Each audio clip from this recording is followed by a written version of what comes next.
ദൈവം മനുഷ്യനെ നിർമ്മിച്ച് മനോഹരമായ തോട്ടത്തിൽ വെച്ചു. അവിടെ മുള്ളുമില്ല, പറക്കാരയുമില്ല.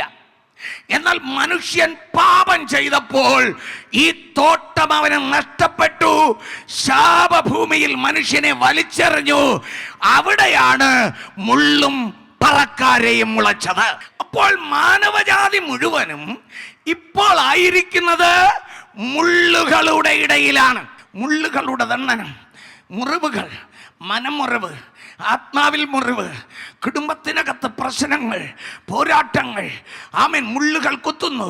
അതേ വേദനകൾ മുള്ളുകളുടെ ഇടയിൽ ഞെരുങ്ങി ഞെരുങ്ങി ഒരു കണ്ണിനും ദയ തോന്നാതെ വേദനപ്പെട്ട് മുറിവുകളേറ്റ് കഴിയുന്നു മാനവജാതി മുഴുവനും.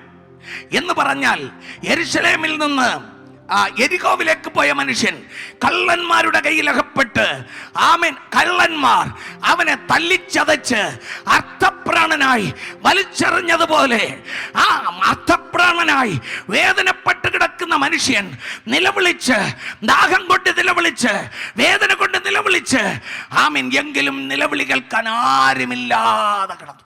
ഇതാ പോകുന്നു ഒരു പുരോഹിതൻ, നിലവിളിക്ക് ചെവി ചായ്ച്ചില്ല, അവൻ കണ്ടിട്ട് കാണാത്തതുപോലെ പോയി. ഇതാ പോകുന്നു ഒരു ലേവ്യൻ, അവനും കണ്ടിട്ട് കാണാത്തതുപോലെ പോയി.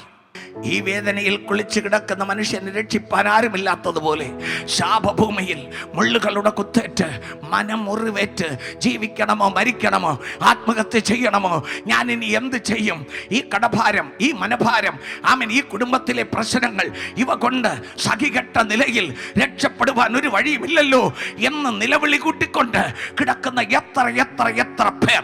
ഇതാണ് പാപത്തിനകപ്പെട്ട മാനവജാതി മുഴുവനും. ഒരു കണ്ണുകൾക്കും ദയ തോന്നാൻ കഴിയാതിരുന്നപ്പോൾ ഈ 10,000ങ്ങളിൽ സുന്ദരന്റെ കണ്ണുകൾ ഇവരെ കണ്ടു. ഹല്ലേലൂയ.